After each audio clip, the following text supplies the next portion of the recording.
అందరికీ నమస్కారం. Welcome to మనం టీవీ. నేను మీ పవన్ బేస్వాడ. మనతో పాటు ఈరోజు జోగిని సరోజమ్మ గారు ఉన్నారు. ఈ అఘోరి వ్యవహారం పైన ఈ జోగినిలు స్పందించిన విధానం ఈరోజు మీరు చూసే ఉంటారు. శామరిపేట పిఎస్లో అఘోరిగా చెప్పుకునే శ్రీనివాస్ పైన ఆగ్రహం వ్యక్తం చేస్తూ కేసు నమోదు చేయడం జరిగింది జోగిని కమ్యూనిటీకి సంబంధించినటువంటి కొంతమంది వ్యక్తులు. ఈ నేపథ్యంలో అసలు వారు ఏం డిమాండ్ చేస్తున్నారు, వారి విశ్లేషణ ఏంటో మనం తీసుకునే ప్రయత్నం చేద్దాం. నమస్తే అమ్మ. నమస్కారం అయ్యా. ఏంటి అఘోరిగా చెప్పుకునే శ్రీనివాస్ గురించి మీరు ఇవాళ కంప్లైంట్ చేయడానికి కారణాలు ఏంటి?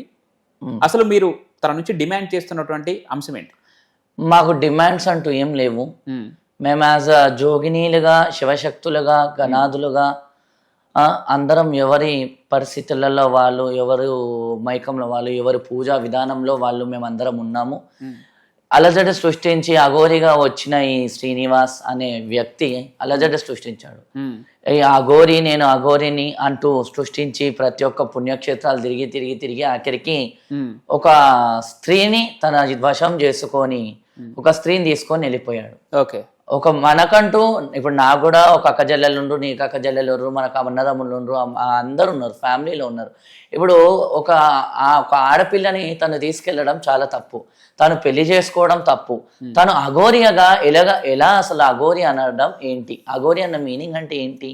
ఓం నమ శివాయ అంటే శంకరుడు ఏ రోజైతే పార్వతీదేవిని పెళ్లి చేసుకోనికి వెళ్తుంటాడో కైలాసంలో నారాయణుడు మేనకాదేవి అడుగుతా ఉంటది, ఎవరయ్యా ఈయన మా అల్లుడు వస్తున్నాడు మళ్ళీ పార్వతీదేవిని పెళ్లి చేసుకోనికే, ఇందులో ఎవరు మా అల్లుడు అంటే బరాత్ వస్తా ఉంటది. బరాత్ లో స్టార్టింగ్ ఎర్రగా ఒక ఆయన వస్తాడు, లైట్ వచ్చినట్టు. ఎవరయ్యా అంటే సూర్య భగవంతుడు. తర్వాత తెల్లగా ప్రతిబింబం లాగా మెరుస్తున్నాడు, ఆయన ఎవరయ్యా అంటే చంద్రుడు. ఆ తర్వాత ఇంద్రుడు. ఆ తర్వాత ఇదేంది అయ్యా గద పట్టుకొని వస్తుండు అంటే యమధర్మరాజు. ఆ తర్వాత ప్రమదగణాదులు వస్తున్నారు.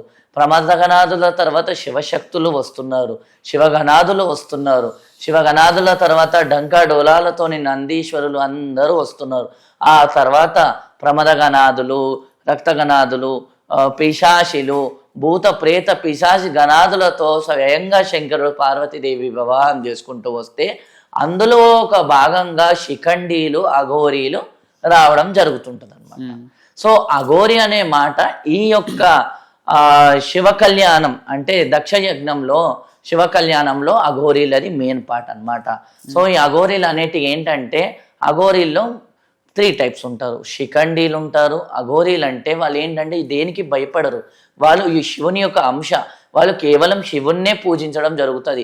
కానీ వాళ్ళు కార్లు కానీ, మేకప్లు కానీ, వాళ్ళు కేవలం మనం చూడవచ్చు కుంభమేళాలో స్త్రీ అఘోరీలు కూడా వచ్చారు, శిఖండీలు కూడా వచ్చారు, యాజ్ వెల్ as ట్రాన్స్జెండర్స్ కూడా వచ్చారు, యాజ్ వెల్ as శివశక్తులు కూడా వచ్చారు. సో అందరు ఇంత కుంభమేళాలు ఇంతమంది అఘోరీలు వచ్చారు, వెళ్ళిపోయారు, మాయమైపోయారు, ఎటు వెళ్ళారు, ఎక్కడ ఉన్నారో కూడా తెలియదు. ఇక్కడ ఒక క్లారిటీ అండి జనాలకు తెలిసిన విషయం. తను తన అంగాన్ని పరమాత్మకు సమర్పించానని చెప్తున్నాడు.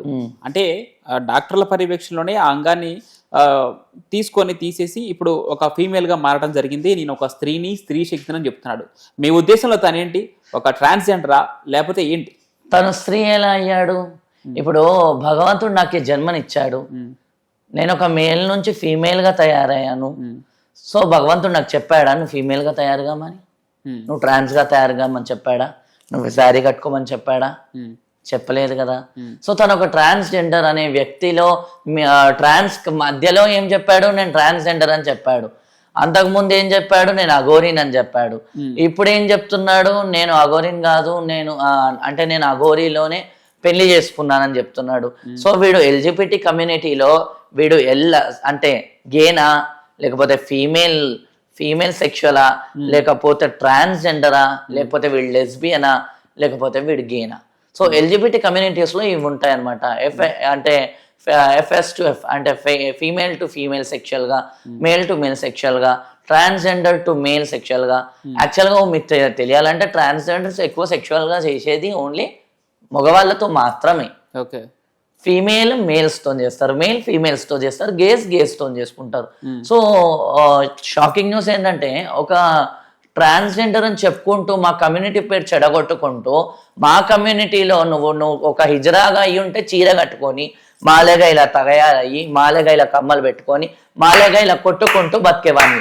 ఇలా కొట్టుకుంటూ బతకకుండా ఒక హిందూ ధర్మంలో సనాతన ధర్మంలో నేను అఘోరి అని చెప్పుకొని ఇవాళ ఒక ట్రాన్స్జెండర్ కి చెడ్డ పేరు, ఒక హిందూయిజం కి చెడ్డ పేరుతో సహా వాడు నువ్వు ఆడదాన్ని పెళ్లి చేసుకున్నావంటే నువ్వు ఎవరివిరా? అది క్వశ్చన్ నీకే తెలియాలా, భగవంతుని తెలియాలి. దేనికోసం ఈ అఘోరి అని చెప్పుకునే తిరిగే శ్రీనివాస్ దేనికోసం ఈరోజు ట్రాన్స్జెండర్ గా చెప్పుకుంటుండో, అంటే ఒక స్త్రీ శక్తిగా తనను తాను బిల్డ్ చేసుకునే ప్రయత్నం. ట్రాన్స్జెండర్ అనేది ఏంటని అంటే కమ్యూనిటీ బేస్డ్ గా ట్రాన్స్జెండర్ అంటే ఒక హిజ్రా. హిజ్రా అంటే ఒక శిఖండి. శిఖండి అనగా శ్రీరాముల వారు అయోధ్య నుంచి వనవాసం వెళ్ళేటప్పుడు ఈ శిఖండీలు శ్రీరామునికి బతిమలాడతారు. అయ్యా మళ్ళీ రాజ్యం వదిలిపోతున్నాం, అయ్యా మళ్ళీ ఎట్లా అయ్యా మళ్ళీ రాజ్యం ఎట్లా అయిపోవాలి అంటే నేను వచ్చే వరకు మీరు ఇక్కడే ఉండి కావలిగా ఉండండి అంటూ శ్రీరామ భగవంతుడు వీళ్ళకి చెప్తాడు. శ్రీరాముడు వనవాసం 14 ఏళ్ళ వనవాసం చేశాక ఆయన వచ్చే వరకు అఖండీలు గాని ఈ హిజ్రాలు గాని అంటే మా యొక్క హిజ్రాలు అందరూ అలానే 14 ఏళ్ళు వనవాసం ఆయన చేసినట్టే ఆయన కోసం మేము ఎదురు చూస్తూ ఉండగా ఆయన పూజలో మేము పాత్రలుగా కాగంగా మళ్ళీ ఆయన వనవాసం నుంచి వచ్చాక ఆయన ఒక వరం ఇస్తాడు. ఏంటంటే మీరు అఖండిగా ఎప్పటికైనా మీరు రాజ్యం వెళ్తారు, మీరు హిజ్రాలుగా మీరు ఇన్నేళ్ళు నా కోసం వనవాసం నేను చేసినట్టు మీరు చేశారు కాబట్టి మీకు ఒక వరం ఇస్తున్నాను. ఏంటంటే మీరు శివుని యొక్క కణం, బ్రహ్మ యొక్క కణం, బ్రహ్మ ఈశ్వ మహేశ్వరులు ఈ ముగ్గురు యొక్క కణాలే శిఖండీలు అంటే హిజ్రాలు. మీరు ఎలా అయితే దీవెనార్థిస్తారో మీరు కొన్ని రాజ్యాల తర్వాత కొన్ని ఏళ్ళ తర్వాత రాజ్యాలు వెళ్తూ మీరు పుట్టిన వాళ్లకు ముట్టిని ముత్యము, పట్టిన వాళ్ళకు పగడం చేయడము, ఒక శివశక్తులుగా ఒక జోగినీలుగా బండారు ఇవ్వడము, ఎవరి ఇళ్లలో కొత్తగా పండగ అవుతే ఎవరి ఇళ్లలో ఎవరికైనా ఏమైనా ఉంటే వాళ్ళ దగ్గర పోయి మీరు భిక్షాటన చేసి వాళ్ళకి దీవెనార్థి ఇవ్వడమే హిజ్రా యొక్క తత్వం. ఇక్కడ తను స్త్రీగా చెప్పుకుంటున్నాడు, ఒక ఆడదాన్ని ఎలా పెళ్లి చేసుకుంటుందని చెప్పి తనే చెప్పాడు. మరి ఇప్పుడు ఒక అమ్మాయి అయినటువంటి 23 ఏళ్ల వర్షిని పెళ్లి చేసుకున్నాడు.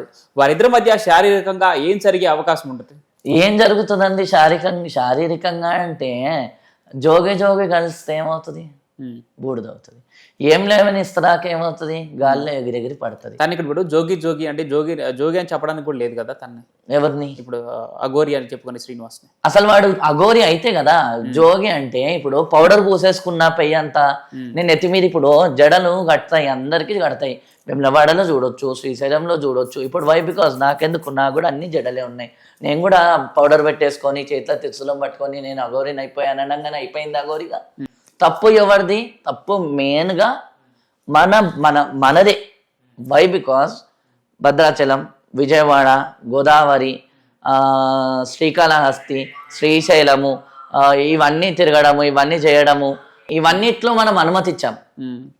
ప్రతి ఒక్క దేవాలయాల్లో ఇటువంటి పాపాత్ముని ఇటువంటి వాటి వల్గరగా యూజ్ చేస్తున్నాను, క్షమించాలి హిందూ ధర్మాన్ని. మా యొక్క హిందువుల గుడిలకు నీ అసొంటి దరిద్రం ముండ కొడుకులు, నీ అసొంటి వరెస్ట్ నా లంజా కొడుకులు మా గుళ్ళల్లోకి రానిచ్చుడు తప్పు మనదే. ఆ రోజు పెట్రోల్ పోసుకొని తలగబడిపోతా అన్నాడు కదా, ఆ రోజు తలగబడిపోతే పీడైపోవు. ప్రత్యక్షంగా నేను ఇట్లాంటి వెధవలను అసలే కలవా.